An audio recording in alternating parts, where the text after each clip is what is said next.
Fat Boys, we survived week 4, and it's kind of the end of the innocence, right? Now the bye weeks start. Now you have to start people that maybe you were not super happy with.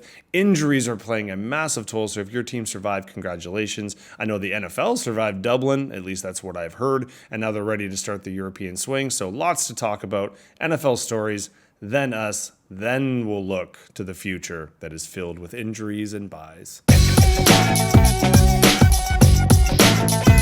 Always feels weird to think of, but after 4 weeks, we're over a quarter way into the regular season of fantasy. So it is establishing what's the new normal. And so as I was up at a crazy hour and was actually watching some of the games at 2 in the morning, 3 in the morning, etc., just because I was awake, I was noting things down like what's more normal this year and maybe what's a little bit outside of the normal. So just a few things quickly highlighting. Apparently, an American, Skylar Thompson, got jumped in Dublin by some Europeans, some Irish people.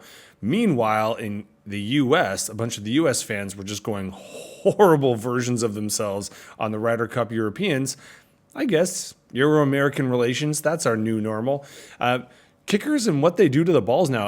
I don't know how many people know about this, and this is not a setup for a really crude joke. They actually get more control over what they do to the footballs, and all of a sudden, a 60-yard field goal is actually more than well in play, and not just by one or two guys, by a bunch. So I guess just tons and tons of field goals for no particular reason, and teams settling for those field goals. Very much the new normal.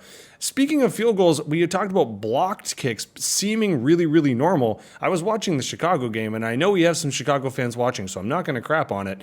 Caleb did not look good if you actually watched the game, but mostly because him getting his passes swatted down by Max Crosby was a massive new normal, to the point that there was a part in the game I wondered if he was going to get another pass off. Crosby just seemed to have his number. Of course, it didn't really matter, and if you looked at the fantasy results, he did all right, and he led the drive at the end, so I guess playing pretty bad for about 3 quarters isn't that bad if you win. Also pretty normal. Speaking of bad teams doing good things, the Giants not being able to have nice toys, that has always been normal. It stinks. They've a running back and a quarterback coming out, having awesome games, rookies, dart and scataboo, and then they lose neighbors. So even though they get the win, they still get the loss. Giants fans, I think would agree that has pretty much been normal for a while now.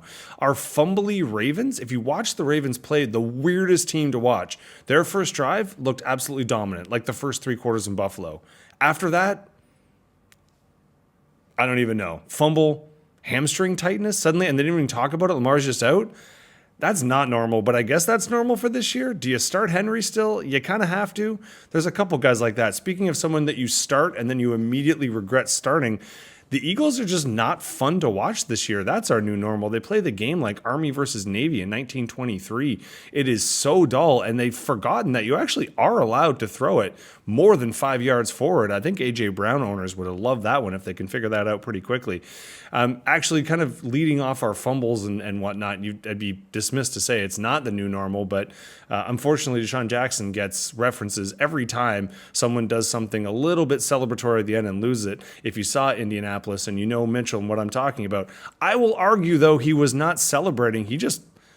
I don't really understand. He was just trying to grab the ball and stick it out like pretty much everybody else does. Then he kind of grabbed it and fumbled it. It's like if you threw someone their cell phone and they didn't really know how to catch it and it squeezes out. And then once he did it, you can tell he knew he was screwed. And sure enough, replay suggests that was just an 80-yard touchback. So sorry about that one, buddy. Speaking of things that aren't normal, I only have a couple, and you can spot them out pretty quickly. I don't know how many people like watching Brady's commentary. I don't, but I tend to hear about it afterwards. Him making the comment, and I think this is pretty much a quote, that Bucky Irvin could run with Doritos on his heels and not break them. I mean, that's a weird way to say that someone runs on their toes, but also TB12, you don't know what Doritos look or taste like. You got to be kidding me. He probably hasn't had anything like that since he got drunk after, even then it's booze. It wasn't even Doritos. I would actually say 5-10 years since he's had a Dorito, maybe a protein chip. I think that's what he really was going for. It's just they don't have the same shape. Or let's be honest, he's paying someone to write his jokes now because he knows no one thinks he's funny. Last kind of thing that I thought was not normal, but we're getting used to. There was a massive announcement. It was supposed to be normally the halftime announcement, and I know a lot of people care more about this in some of these leagues than football themselves. Normally it's like the week 1, so you knew something was up. You knew there was negotiations. Rumor has it that maybe it was something to do with Taylor wanting actual ownership rights on the performance, which would make sense. I think it would have been like the 150th performance. All this stuff was lined up. Anyway, it's Bad Bunny, and apparently we had to hear about sourdough and more people getting into it over the last month and a half after the reference on the podcast. All for naught, I suppose. Anywho, now that's only 4 weeks down. Our seasons are starting to kind of form in. Now people are starting to get their tiers. But before we really get ahead of ourselves and start looking at week 5, let's just see exactly how week 4 went down in our leagues. They say when it rains, it pours, but I guess other way around, or raining points. I could do no wrong this week. Even if you look at my bench, I mean, my kicker sucked, but other than that, even my bench, I could have pretty much played any combo of people, and I think I would have been okay, and I could not say that all year. I remember I was 0-2 to start this campaign, so I'm not bragging. I'm more just impressed. I didn't have that many, actually, too. I had the quarterback 1, I had the defense 1, and the tight end 3. But if you look at my wide receivers, they were like 6 and 7. Hampton was 6, and obviously McCaffrey did okay. So when you just have solid points all the way around, not much you're going to be able to do. Now, Horst, you also just combine that with a pretty rough week. Lamar's hamstring, not really 100% sure what's happening there. I'm sure you're keeping an eye on it. It was really weird. If you watch that game, it's a premier game. You think one of the best quarterbacks, MVP candidates up in the league just is sitting out, and it was like, oh, Lamar's not in. Huh. And they didn't really talk about it too much, and they're acting like it's not a thing. I mean, I don't know. Kind of seems like a thing. Monty had a monster week for you the week before and then just did nothing, especially in a blowout. You would have thought he got more love. What can you say, pal? If you're going to have a stinker, you might as well go get up against someone who's just going to crank it, so at least it's not close and you didn't have to worry about it. I regret saying the words I just said about what I did. You get it. I'm not going to edit it out, and we're going to leave it in. But hey, Kevin, if you got it out of your system, nope, I'm going to say it's more dumb stuff. Kevin, could have been worse. Bounce back next week. I need to shut up. The Whalens maintain their undefeated season. I was going to say something as a jinxing of a word, which is surprising considering their quarterback kept forgetting which team he played for and was pretty much launching them about his consistency at the other side. But why do you do things like this, or how do you manage? Wide receiver 5 probably helps, but bam, running back 1. Finally, the performance that merits the draft spot, or at least comes close to it. I guess someone had to score in that offense, and if you're going to have a quarterback that can't throw, you might as well have a running back that can run. And Cook obviously did well for you, but he did not crack the top 5. Your defense did as a defense 5. Your bench, fine, not super deep. RJ Harvey finally had a bit of a performance. You got to be happy with that. On the flip of the coin, Ben, you did do, I'm just going to scroll down just to highlight the negative first, that being the DK Metcalf was the wide receiver 4, and obviously not getting you a whole lot of points on your bench, but I don't think it would have made a massive issue, and at least you have Puka Nacua, who is not just the wide receiver 1 for this week, but pretty much the year so far. So knock on wood, because Benson, that waiver wire pickup didn't seem to last you very long. I think he's gone away for at least 4 weeks. So who knows? You're probably already active looking for the replacement. And obviously 114, not a great week, not a bad week, but you're doing well enough that you're still one of the top of the 2 and 2. So can't be too wrong.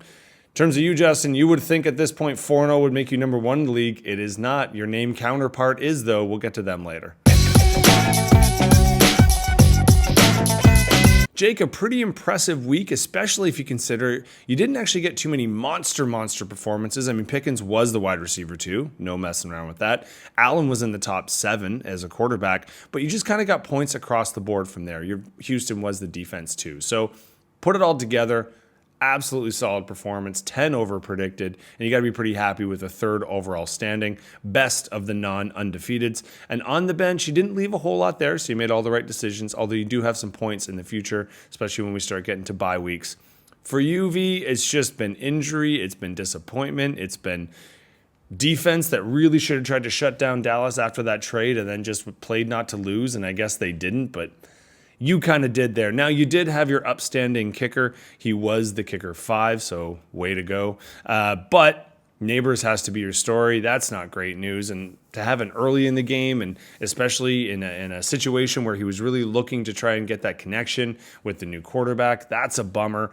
I'm sure you are now looking and scouring the waiver wires to see what you can get. I've already seen some movement going on, so I'm sure you know what's going down. But unfortunately, pal, not the week. But like I was trying to say with Horst, and then it got creepy and weird, if you're going to have a bad week, at least you have it all out Hopefully you can rebuild. You're still 2-2. Could be a lot worse.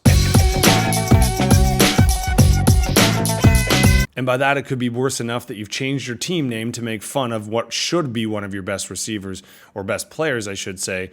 B, you probably were laughing to the bank thinking you had the best receiver core, and then you get injuries, and then you get just, not injuries to the receiver, but to quarterbacks.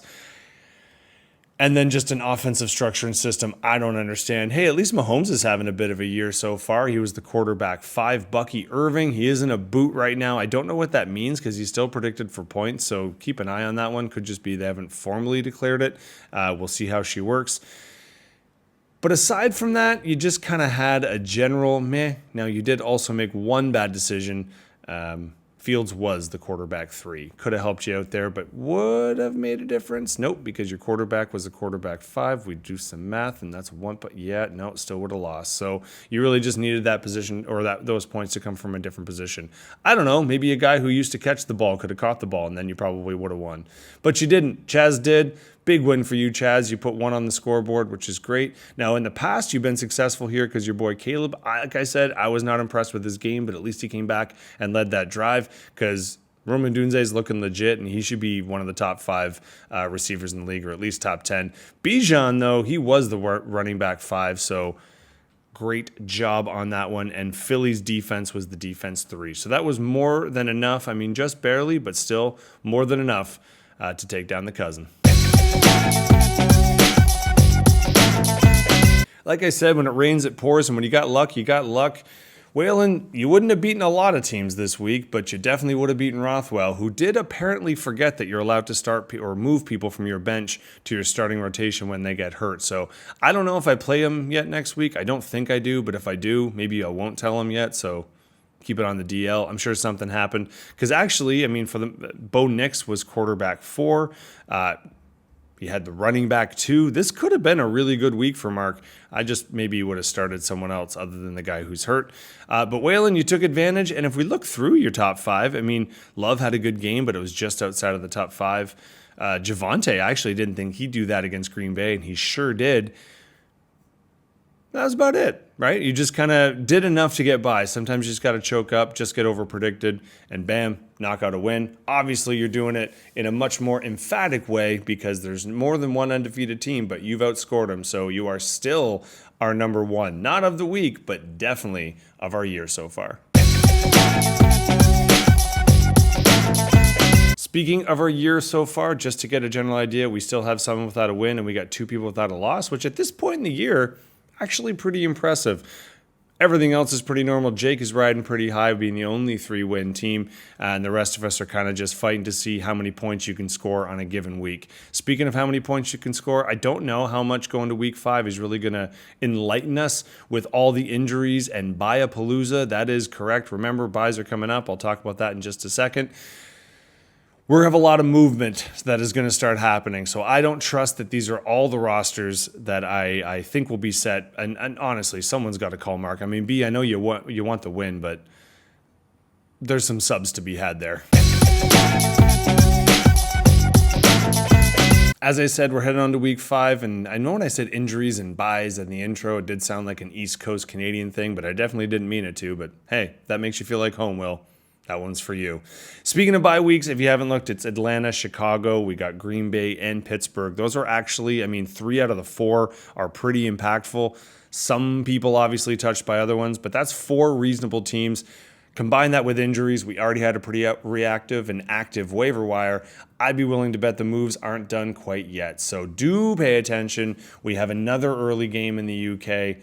Who knows what else can pop up? So keep alive. Do some last-minute checks. There's a lot of doubtfuls. There's a lot of questionables. I guess I can set it all just by saying good luck in week 5.